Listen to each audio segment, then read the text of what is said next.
On June 12, 2025, a shocking scene unfolded in Los Angeles. U.S. Senator Alex Padilla was forcibly removed and handcuffed by federal agents inside a federal building. The incident occurred during a press conference led by Homeland Security Secretary Kristi Noem, amid heightened tensions over immigration enforcement in the city. Padilla, wearing a Senate polo, approached the podium to question Noem, but was quickly surrounded and pushed out by Secret Service and FBI agents. In the hallway, uniformed agents forced him to the ground and handcuffed him, detaining him briefly before releasing him without charges.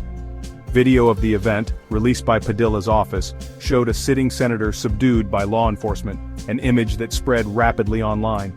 The confrontation became a symbol of the deep divisions between federal authorities and California officials during a week of protests and curfews. The press conference, intended to project federal control, instead highlighted discord and raised urgent questions about the use of force and the rights of elected officials. The moment left the nation grappling with the state of American democracy.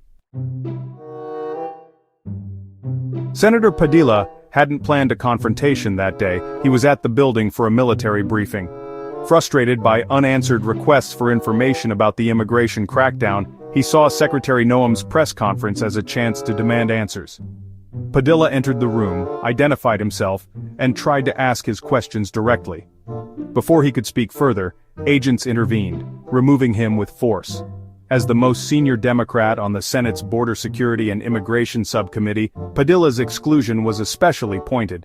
He later explained his actions as a duty to his constituents, seeking transparency when official channels failed. "If they can do that to me, a United States Senator, what are they doing to folks when the cameras aren't on?" he asked. His ordeal became a flashpoint for concerns about federal conduct and accountability. Two sharply different stories emerged after the incident. Padilla described a peaceful attempt at dialogue, met with force and no explanation. The Trump administration called his actions disruptive, claiming agents saw a potential threat, and that Padilla resisted commands.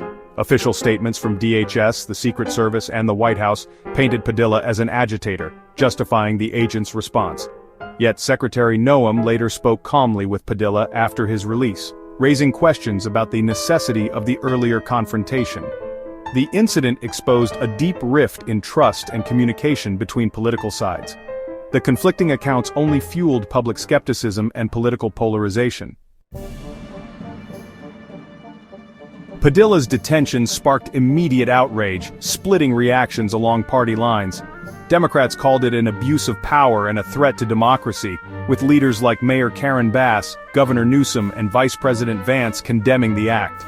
Congressional Democrats warned it signaled the collapse of respect for co-equal branches of government. Republicans mostly defended the administration, accusing Padilla of violating decorum, though some moderates like Senators Collins and Murkowski questioned the use of force.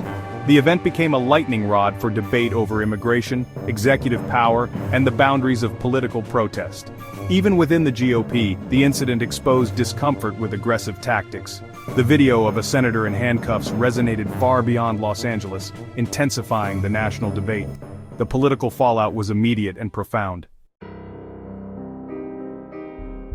The Padilla incident is more than a headline.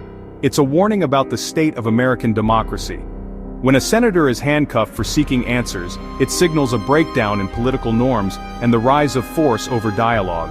The event unfolded amid militarized streets, protests, and a citywide curfew, reflecting escalating federal-local tensions. Recent confrontations with other local officials suggest a broader strategy of intimidation against dissent. Conflicting narratives erode public trust in law enforcement and government institutions. The image of Padilla in handcuffs forces a reckoning. Are law enforcement agencies serving the public or political power? This moment challenges Americans to decide what kind of democracy they want, one of debate and accountability, or one where dissent is silenced. The answers will shape the nation's future.